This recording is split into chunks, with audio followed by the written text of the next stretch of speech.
What does this announcement by FIH mean for the sport in the country? Well, joining us with all the details is Hockey South Africa's Chief Executive Officer, Marissa Langeni. She's coming to us via Zoom.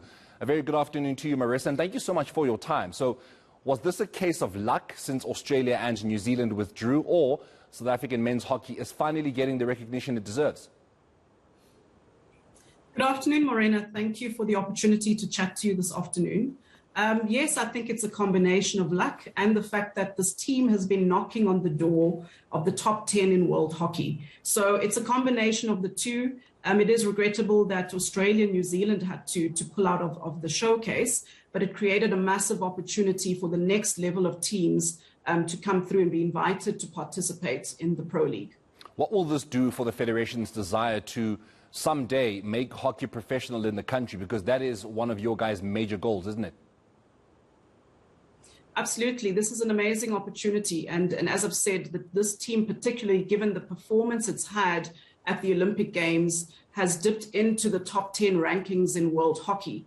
And that alone is a consideration for their participation in the Pro League. So this is an amazing opportunity to showcase the best of African hockey and the best of the players that we have on our stage. And again, for sponsors looking to back a team of this magnitude that's currently playing in a tournament which ranks with the top 10, this is that opportunity.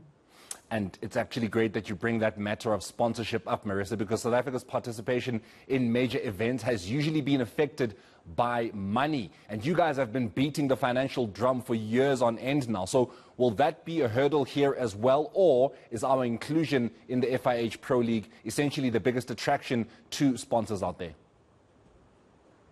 Certainly has been. I think our phones have been ringing nonstop since the news broke. But we have been in discussions with current partners.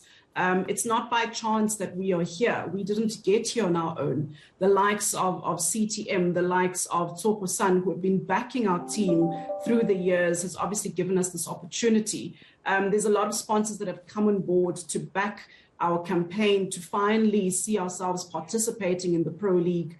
And those sponsors have chosen to back us for this particular event. It's not going to be a cheap exercise, considering the fact that we'll be having 8 home matches taking place in Northwest University in Potchefstroom. Again, we will then travel for an away leg, which will see us going to Argentina, to Belgium, to Spain, and to England. So this entire tournament will take us through from February right until June. So definitely quite an expensive exercise, but we have a lot of backing on our side. Look, it's unfortunate that every time we talk about the successes in South African sport or world sport in general, it's always the men getting the nod first and then opening the door for the women. But in this case, I imagine it's going to be similar, where the men getting into the FIH Pro League will at some point hopefully open the door for the women's team. Will that be the case, or do they have to do their own knocking? We certainly hope so. I think that the Pro League itself perhaps will consider opening up a little bit more to the teams outside of the top 10 and the top 12. And that will then give an opportunity for our women's team to come on board. But again, I must emphasize, Morena, this is only for season 3 at this particular point in time. Going forward, we're not too sure what the Pro League will look like beyond season 3. And the FIH event strategy sees another new tournament being introduced known as the Nations Cup, which currently both our teams are seeded to participate in. And that will be beginning in 2022. So some amazing opportunities for both our national teams, this in preparation, of course, for the likes of the Commonwealth Games, as well as the individual World Cups that both our teams will be participating in mid-2022 for the women and January 2023 for the national men's team. I think also, now that we move on to something else, Marissa, it could be said that it is somewhat of a development that the FIH has promised that the Junior Women's World Cup will stay in South Africa. Whenever it is, we will be able to host it. Has there been any more news further than that? We have put a proposal to the International Hockey Federation as to when we believe would be the most suitable dates to host that event. They obviously will take into consideration the cycles of the various waves of the COVID-19 virus in the different countries that are intending to travel to SA. But I think we've made a compelling argument, and hopefully that date will be crystallized in mid-January. And if in the event that we do get another wave and that, Omicron just continues to devastate the world, what then becomes plan B? What then becomes a contingency? We will have to wait on the International Hockey Federation. I think the calendar is quite congested as it is for 2022, given the fact that we've got Commonwealth Games and we've got the various World Cups that are happening.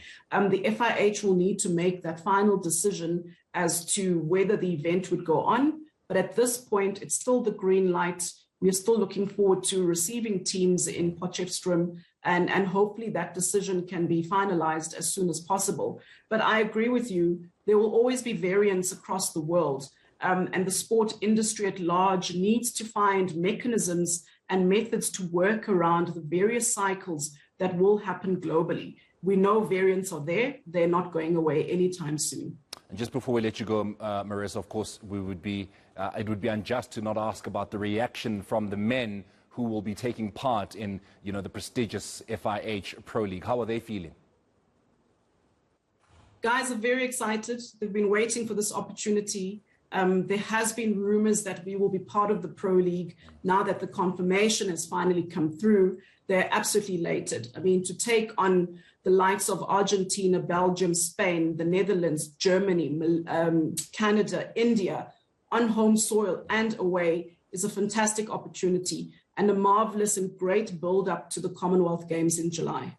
The men did show that they've got what it takes to take on the best in the world in Tokyo, so hopefully they will continue to show them exactly what it is we are made of. Marissa, thank you so much for joining us here on eNCA this afternoon. That is the Chief Executive Officer of Hockey South Africa, Marissa Langeni, just, of course, unpacking the news that have come out today from the FIH, the International Federation for Hockey, that South Africa will be involved, at least the men's national team, in the Pro League in 2022. And just before we go, another story, but unfortunately,